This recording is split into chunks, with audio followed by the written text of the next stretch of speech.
Francis ज़ावियर वंदन हो, यीशु संग निसंग अनंत रहो। फ्रांसिस ज़ावियर वंदन हो, यीशु संग निसंग अनंत रहो। जय हो, जय हो, जय हो, जय हो। फ्रांसिस ज़ावियर वंदन हो।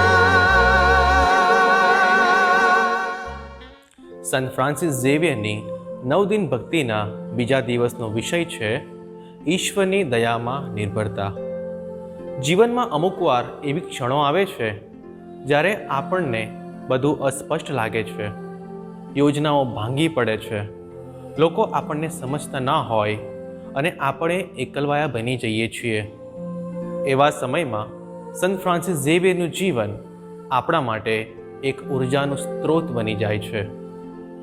જ્યારે સંત ફ્રાન્સિસ ઝેવિયર ભારતમાં આવ્યા ત્યારે તેમની પાસે નહોતા પૈસા, નહોતી ઓળખાણ કે નહોતી સુવિધાઓ, પરંતુ હતી તો માત્ર એક જ વસ્તુ: ઈશ્વર ઉપર અડગ વિશ્વાસ અને દયામાં નિર્ભરતા.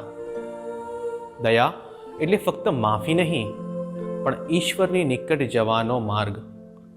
દયામાં નિર્ભર રહેવું એટલે આપણું જીવન એના ચરણે ધરવું.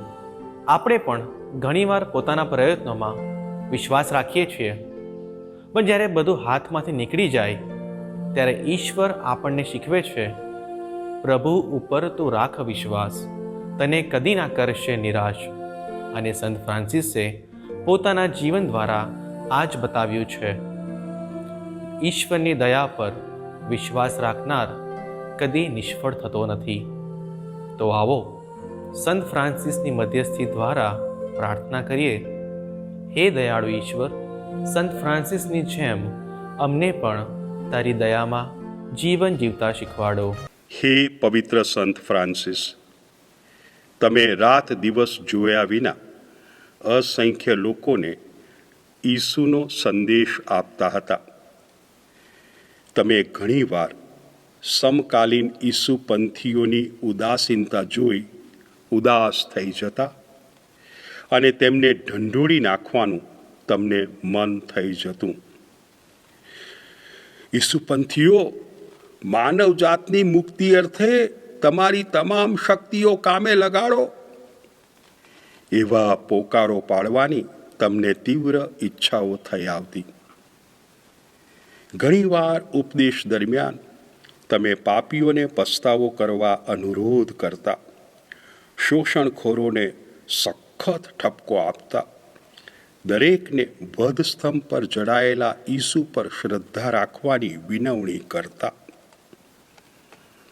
આજે તમારો એ જ બુલંદ સ્વર અમારા અંતરાત્માને હલાવી રાખો, જેથી અમે શુભ સંદેશ અનુસાર જીવન જીવી તમારી જેમ ઈસુના સાચા શિષ્ય બનીએ, એવી અમને પ્રભુ પાસેથી કૃપા મેળવી આપો. આ પ્રાર્થના અમે અમારા પ્રભુ ઈસુ ખ્રિસ્ત દ્વારા કરીએ છીએ. આમીન. जय हो, जय हो, जय हो, जय हो। फ्रांसिस ज़ावियर